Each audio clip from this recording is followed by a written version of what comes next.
Modi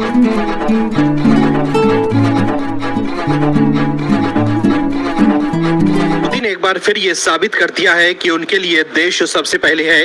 PM Modi ने जब से राजनीति में कदम रखा है तब से लेकर अब तक उन्होंने सिर्फ और सिर्फ देश की सोची है। पीएम मोदी के लिए 140 करोड़ लोग उनका परिवार है। पीएम मोदी अगर चाहते तो वो भी अपने परिवार के सदस्यों को राजनीति में ला सकते थे, लेकिन उन्होंने परिवार से ज्यादा देश को महत्व दिया, जबकि कांग्रेस के लोग परिवार को सबसे पहले रखते हैं। राहुल गांधी की लीडरशिप में कांग्रेस की लगातार करारी हार हो रही है, लेकिन फिर भी सोनिया गांधी और कांग्रेस के लोग राहुल गांधी को आगे करने में लगे हुए हैं। कांग्रेस के लोग जबरदस्ती राहुल गांधी को जननायक घोषित करने में लगे हुए हैं, लेकिन कांग्रेस के जननायक पार्टी को जीत नहीं दिलवा पा रहे हैं। वही पीएम मोदी का जलवा बढ़ता जा रहा है। सोशल मीडिया पर पीएम मोदी के सामने राहुल गांधी कहीं भी नहीं टिक पा रहे हैं। इन दोनों के बीच कोई भी मुकाबला नहीं है। वहीं दूसरी तरफ ईरान के सुप्रीम लीडर खामनेई की हत्या पर कांग्रेस के लोग जमकर तुष्टीकरण की राजनीति कर रहे हैं। तुष्टीकरण की राजनीति के चक्कर में कांग्रेस के लोग पीएम मोदी पर निशाना साध रहे हैं। वहीं कांग्रेस सांसद इमरान मसूद ने दिल्ली में भारत में रह रहे ईरान के सुप्रीम लीडर खामनेई के प्रतिनिधि डॉक्टर अब्दुल माजिद हकीम इलाह से मुलाकात करके उनकी मौत पर संवेदनाएं जताई है।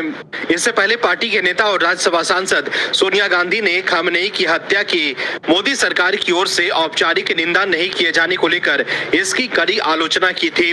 भारत में रह रहे ईरान के सुप्रीम लीडर खामनेई के प्रतिनिधि अब्दुल माजिद हकीम इलाह से मुलाकात के बाद कांग्रेस पार्टी के सांसद इमरान मसूद ने कहा है कि किसी देश के प्रमुख का जाना बहुत बुरा है और ईरान के साथ हमारा सदियों पुराना नाता है। मैं खामनेई की मौत पर संवेदना जताने आया हूं, उनकी इस तरह से हत्या पर। वही खामनेई के मामले पर आप दर्शक पीएम मोदी के स्टैंड से खुश हैं और उनके समर्थन में है तो भी सपोर्ट पीएम मोदी जरूर लिखें, ताकि विपक्ष को साफ संदेश जाए कि देश के लोग पीएम मोदी के साथ हैं। दर्शकों, ईरान के सर्वोच्च नेता अयातुल्ला अली खामनेई की मौत के बाद भारत के कई राज्यों में विरोध प्रदर्शन तेज हो गए थे। कश्मीर के अलावा लखनऊ में भी शिया समुदाय के लोग सड़कों पर उतर आए, जिसको देखते हुए उत्तर प्रदेश में हाई अलर्ट जारी किया गया। इसके तहत लखनऊ समेत प्रदेश के विभिन्न जिलों में पुलिस और सुरक्षा एजेंसियों की निगरानी बढ़ा दी गई है। वहीं केंद्रीय गृह मंत्रालय ने सभी राज्यों को एक निर्देश भेजा है। गृह मंत्रालय ने राज्यों से कहा है कि वे ईरान समर्थक कट्टरपंथी के भड़काऊ बयानों पर नजर रखें, जो ईरान पर इजराइल अमेरिका के हमले के बाद हिंसा का कारण बन सकते हैं। गृह मंत्री अमित शाह खुद इस मामले पर नजर बनाए हुए हैं। वहीं पीडीपी प्रमुख महबूबा मुफ्ती ने ईरान के मुद्दे पर चुप्पी साधे रखने के लिए ऑर्गेनाइजेशन ऑफ इस्लामिक कोऑपरेशन यानी OIC को जमकर लतार लगाई है।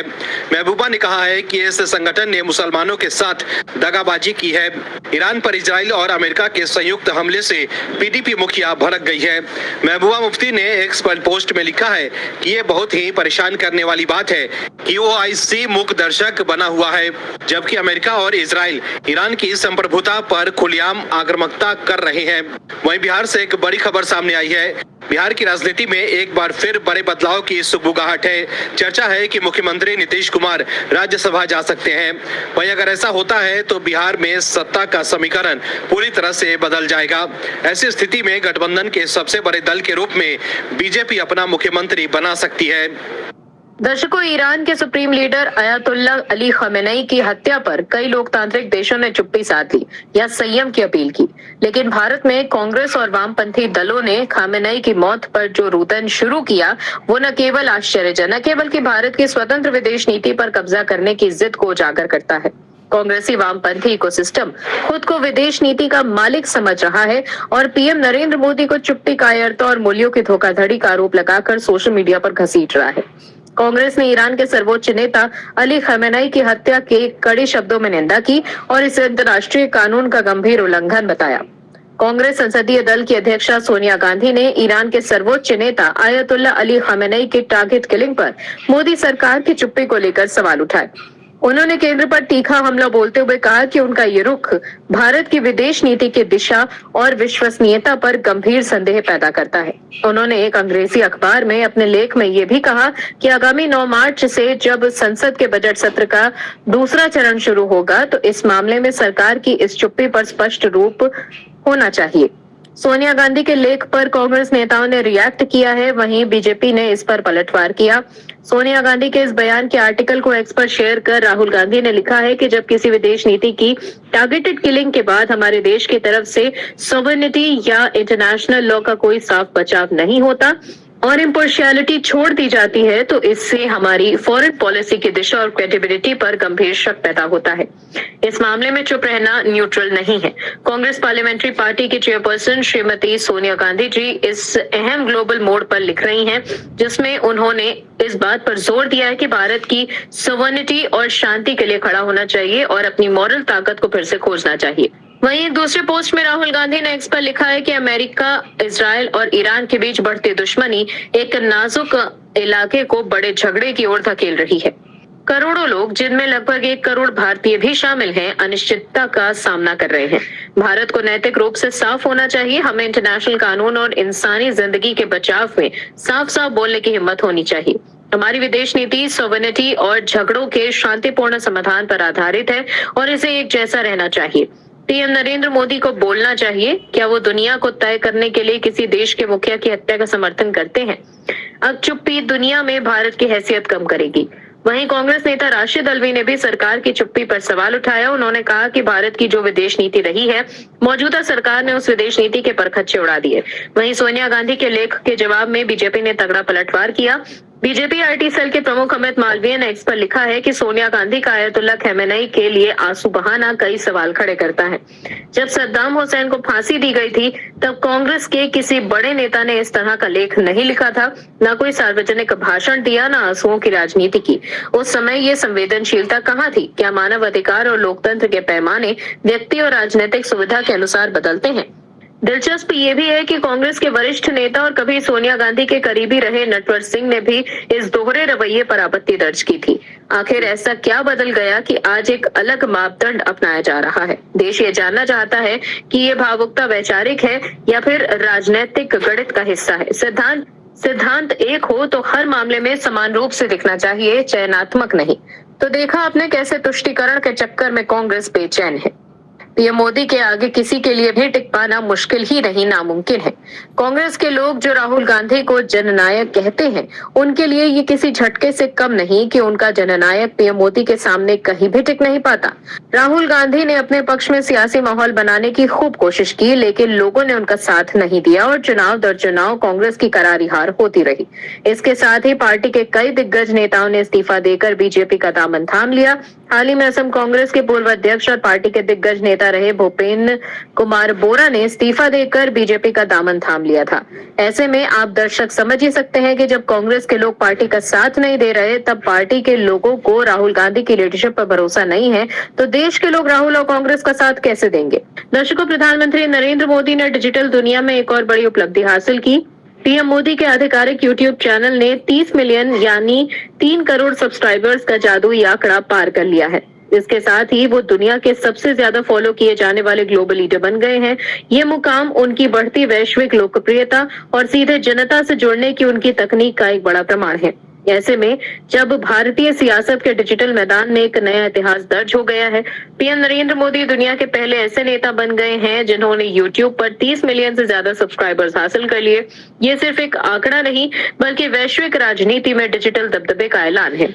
रैंकिंग के मुताबिक इस फेहरिस्त में दूसरे नंबर पर मौजूद ब्राजील के पूर्व राष्ट्रपति जेयर बोल्सोनारो के सब्सक्राइबर्स पीएम मोदी के मुकाबले महज 1/4 हैं। ग्लोबल रैंकिंग पर नजर डाली जाए तो पीएम मोदी के सामने कोई भी दूसरा बड़ा नेता टिकता नजर नहीं आ रहा। इस सूची में दूसरे नंबर पर ब्राजील के पूर्व राष्ट्रपति जायर बोल्सोनार हैं, लेकिन उनके सब्सक्राइबर्स पीएम मोदी के मुकाबले सिर्फ 1/4 ही हैं। वहीं अमेरिका के राष्ट्रपति डोनाल्ड ट्रंप से तुलना की जाए तो पीएम मोदी के सब्सक्राइबर्स उनसे 7 गुना ज्यादा हैं, जो उनकी अंतर्राष्ट्रीय पहुंच को दर्शाता है। वहीं भारत के भीतर भी पीएम मोदी की लोकप्रियता की कोई सानी नहीं। यूट्यूब सब्सक्राइबर्स के मामले में वो राहुल गांधी से 3 गुना आगे है। राहुल गांधी के यूट्यूब पर सिर्फ 10.1 मिलियन सब्सक्राइबर्स हैं। ऐसे में आप दर्शक समझ सकते हैं कि कहां पीएम मोदी है और कहां राहुल गांधी है। वहीं अगर आम आदमी पार्टी और कांग्रेस के चैनलों की बात की जाए तो पीएम के पास अकेले ही इन पार्टियों से 4 गुना ज्यादा सब्सक्राइबर्स हैं।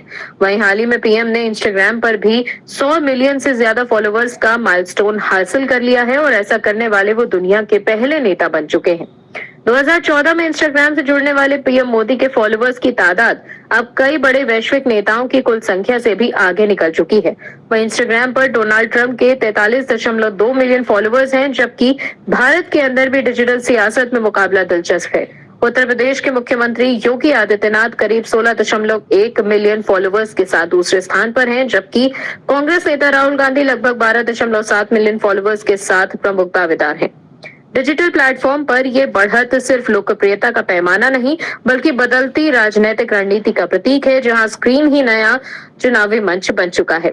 ऐसे में इंस्टाग्राम पर भी कहां पीएम मोदी के 100 मिलियन फॉलोअर्स हैं, तो वहीं राहुल गांधी के सिर्फ 12.7 मिलियन फॉलोअर्स। ऐसे में कांग्रेस के लोग जो राहुल गांधी को जननायक कहते हैं, उन्हें इन आंकड़ों पर गौर करना चाहिए।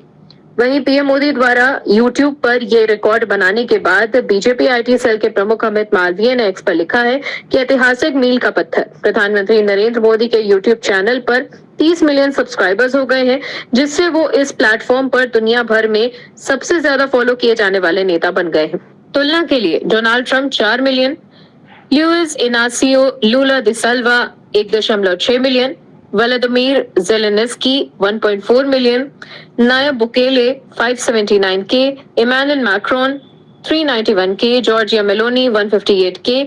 ये उनके बेजोड़ ग्लोबल कनेक्शंस की एक शानदार झलक है।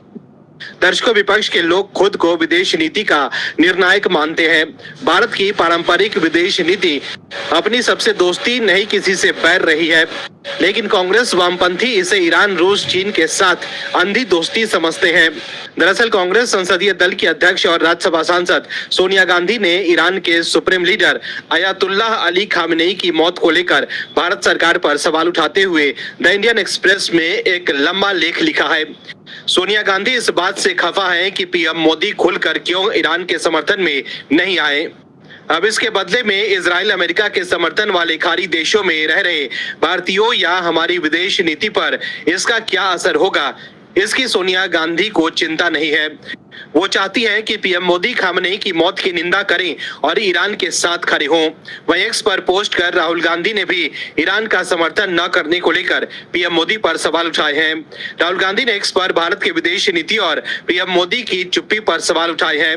वहीं बीजेपी सांसद निशिकांत दुबे ने सोनिया गांधी के लेख पर जवाब देते हुए खामेनेई की एक पुरानी पोस्ट शेयर की है और कहा है कि लिखना तो बनता है। खामेनेई की इस पोस्ट में उन्होंने लिखा है कि नेहरू की ओर लिखी गई ग्लिप्स ऑफ वर्ल्ड हिस्ट्री का अध्ययन करने से पहले मुझे ये नहीं पता था कि उपनिवेशीकरण से पहले भारत ने इतनी महत्वपूर्ण प्रगति की थी। खामेनेई ने यह पोस्ट 6 अगस्त 2013 में किया था। इसी पोस्ट का स्क्रीनशॉट शेयर करते हुए निशिकांत दुबे ने बस इतना ही कहा कि लिखना तो बनता है। उधर सोनिया गांधी के आर्टिकल पर राहुल गांधी ने भी एक्स पर पोस्ट कर लिखा है कि जब किसी विदेशी नेता की टारगेट किलिंग पर हमारा देश संप्रभुता या अंतर्राष्ट्रीय कानून का कोई स्पष्ट बचाव नहीं करता